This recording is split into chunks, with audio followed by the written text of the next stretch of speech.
Authors, editors, publishers, book cover designers, agents, critics, readers. I am your host, Koral Dasgupta, all set to ask some interesting, straightforward, and fun questions to our guests. Today, I am sitting with Julia Phillips. Julia is the debut author of the nationally best-selling novel Disappearing Earth, which has been published in 21 languages and was a finalist for the National Book Award. Julia, welcome to Book Lounge. Thank you. Thank you so much for having me. So, Julia, I'm fascinated that Disappearing Earth, which is your debut novel, has been published in 21 languages. My God, how does this feel like?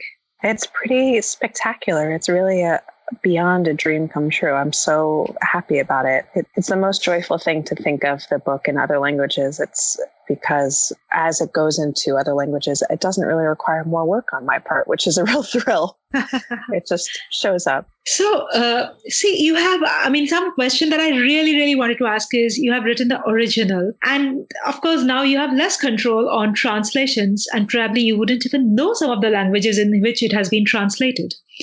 So does that bother you in any way, or you take it as a business progress and let go of the rest? You obviously aren't in control of all the languages that it has been adapted to, and you don't know how it has been represented in other languages. What's your heart there? The process of putting it out in the US in English, I did have some measure of control over. Of course, I spent so long working on the text, and then we spent a long time in editing, and then a long time going into the publication, many years in total, and sort of fretting over every word and every sentence. And so after that experience, it's a relief to think of it being translated into other languages, and I don't have to have control of it. Indeed, as you pointed out, I'm not able to have any input in it because I don't know the language. That's sort of freeing to think of it moving into different languages and hopefully reaching different audiences, but it's not something that I need to worry about. Whatever happens with it, happens with it. And it's not the ball's not in my court anymore. So the appreciation for your Disappearing Earth is all over the internet. I wanted to know from you that have you ever heard a review or did anybody, any reviewer, any book lover reach out to you after reading Disappearing Earth in a language that you don't know, but it has been translated to? Oh, that's a great question.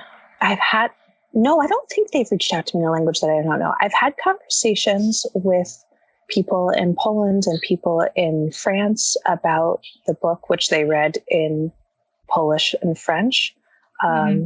But they've reached out to me in English. I've seen some things on Instagram and on social media in Polish and French. And I try not to, I've learned that it's not the most helpful to me to read other people's social media posts about the book that aren't directed toward me. So I try that's very helpful to me that they're in a language I don't know. And I try to keep it that way.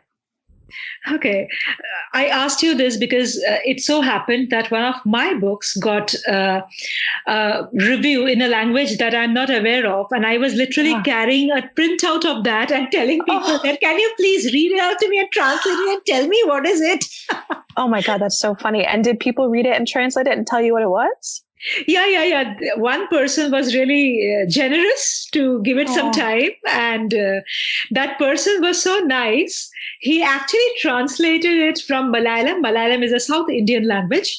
Yeah. So that person translated from Malayalam to English word by word and sent me a scan of that. Oh my God, that's so really wonderful. Nice. Yes, it was really nice of him. That's wonderful. So, Julia, your book has Russia in a very big way. I wanted to ask you, where does your love for Russia come from? I know you studied Russian literature and now you have written a crime novel set in East Russia. How did Russia feature inside you? Yeah, I came to my love for Russia in a very silly way, which is that when I was 12 years old and at summer camp, I had a crush on a Russian-American camp counselor. Which is just the silliest possible way to begin learning about a culture and a language and a country. But this person spoke some Russian, and the language was just so exciting to me. And I completely lost touch with this person like almost immediately. But I was just at an age in which I was sort of easily influenced and looking around for interests and really fixated on that. So I, of course, love Russian literature. I am fascinated by Russian history, especially considering the relationship between US and Russia in the 20th century and through the Cold War. And I love Russian language, which I studied in university, and then had the good luck of studying in Russia itself for a while. And that was really an educational and fantastic experience. What you said is such an inspiration, because there are so many people who look for this kind of romanticism. Whether it culminates or no is a different story altogether. But then this sounds like a beautiful, beautiful journey, which may have stopped, but then it must have had its own beautiful memories. And you have written a book out of it. Oh my God. Isn't that so funny? Yeah, it where the book wound up is very far from where summer camp started. But of course, but then it does has some impact somewhere, right? Yeah, absolutely. So in general, and this is not about disappearing Earth only, but do you think the geographic location plays an intense role in storytelling? I mean, of course it does in defining the characters and culture, but what more? Yeah, I think setting is absolutely integral to storytelling. I know it was for this particular book, and I feel it is when I read other books. In the same way that the bodies that a character, a body that a character is in, a character's identity or being or gender, for example, or race defines the experience that they have in the story, because it defines the way they see the world and the way others interact with them. The setting that they're in, I think, profoundly shapes the way that characters see the world and the way they interact with each other. And because of that, it shapes the events in the story. So that this book, for example, which was, as you said, written, set in Far Eastern Russia on a peninsula called Kamchatka, would have looked very different if it were set in Alaska or in New York City. The events of the plot would not unfold in the same way, and the way that people, the history that people operate out of would be different. Totally. So, crime and abduction of two young girls. Is this a story you wanted to tell? I mean, does it just stop there, or there is somewhere rooted? It is somewhere rooted in something that you have seen around in reality. I mean, as an individual, are you trying to say something to the world on crimes against women and children? Yeah. So the book is, as you say, about the disappearance of these two young girls, and then the investigation of that crime over a year. And I wanted to tell this story because I am fascinated with stories of violence, especially violence against women, certainly in media. I like to, that is, in fiction. I find myself drawn to TV shows and movies about these cases. And then I'm also fascinated by that in the news, in these real life cases. And after a while of consuming stories like that, you begin to wonder, what is it? Why do I want to consume stories like this? What is why do I have this appetite? What is this feeding in me? And what leaves me wanting more of this when it is so horrific and also so scary? And so I wanted to write the book to explore that in myself. And I also wanted to write it to argue that the violence, the sort of very visible, very publicized violence against women and girls that we see in the newspaper, doesn't happen in isolation. that it is connected to a range of hurts and pains and everyday harms that women and girls experience in their lives that can look like much more subtle and are often not remarked upon, I think.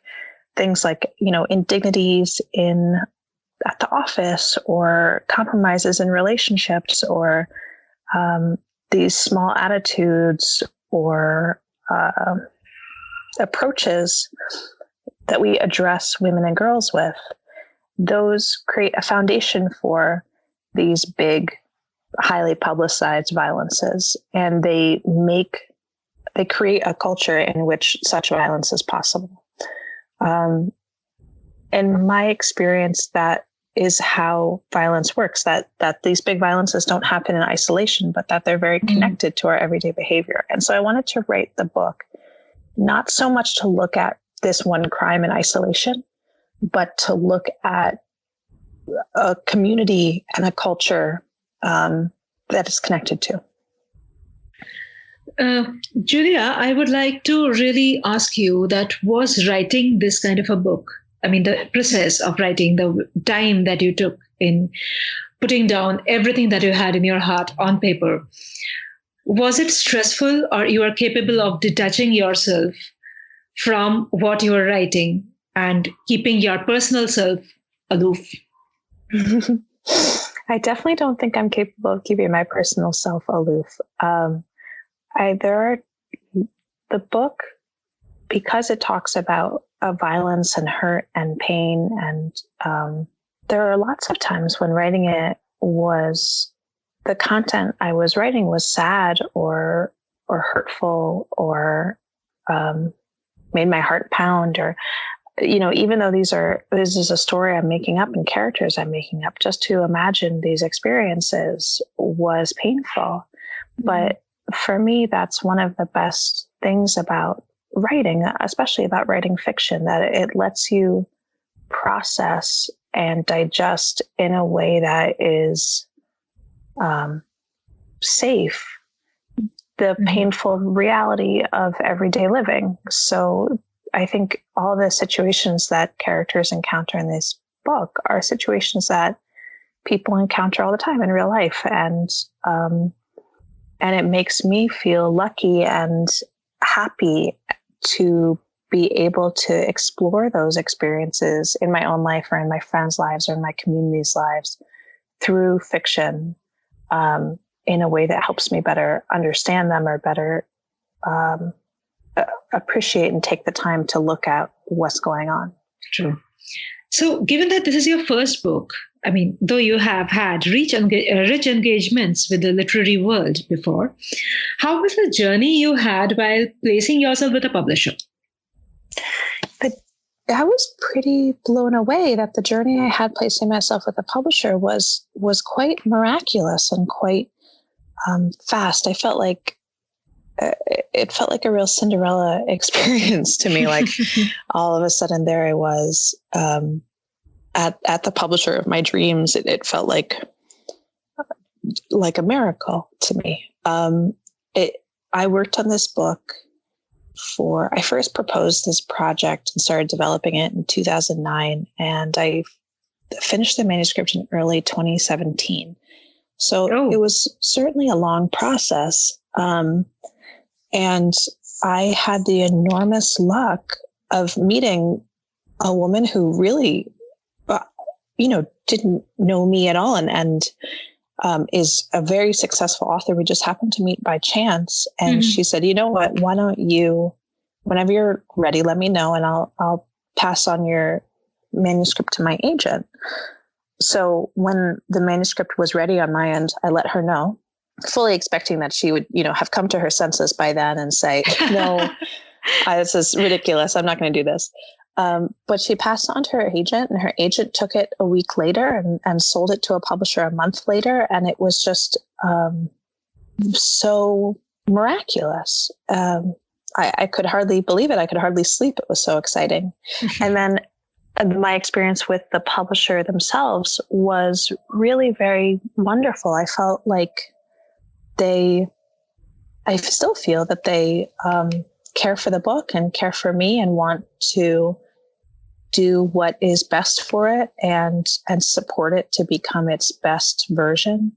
And everyone there really took the time to say, let's focus on this. Let's work hard on it. Let's make it into its best self.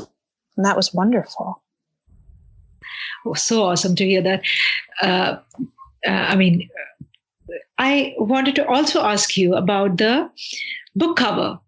The book cover is very soothing. And, when I looked into it and I held it, it just didn't feel like a crime fiction. It just felt like a beautiful photograph on top. Yeah. So was it collaborative, or it was something that the publishers did, or how did you reach the final cover? Totally. I love the book cover so much. It was the publisher coming to me with that design. I think if I had said, I don't like this, I want something else, then they would have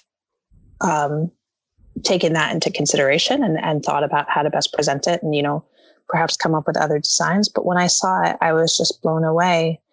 Mm-hmm. You're absolutely right. It doesn't look like a crime novel, but because of that, I hope it sets up expectations for the reader in a way that's satisfying, because I think if you expect this book to be a straightforward crime novel, you are going to be disappointed in that it doesn't follow a lot of the conventions of the genre. It doesn't follow a lot of those beats. And so the cover is very beautiful and a little bit strange, and it's a little weird, and I love that weirdness, and I think it speaks to some of the weirdness in the text itself. Yeah, I felt that the book makes you cry more than making you scared. That makes me happy, actually. Yeah, that's true. So, Julia, how finicky are you with words, punctuations, language, and sentences? People often make fun of us, the authors, saying that we are capable of losing sleep over a comma. Does that happen with you? I'm definitely finicky over words, language, especially punctuation. I find I was a freelance proofreader for a long time. The whole time I was writing this book, I was a proofreader, and I still find myself very preoccupied with grammar and usage and punctuation. That being said, I try to, especially in my earlier drafts, I try not to think about language and sentences at all. I try to think about story beats and structure and kind of the big picture stuff. And then as I feel more confident about the story in its broadest strokes being told the way I want it to be told, then I feel ready to look at language and phrases and words and make sure that those are really accurate and say what I want them to say too. But I find that if I pay too much attention to language early on, then I get messed up on the big stuff.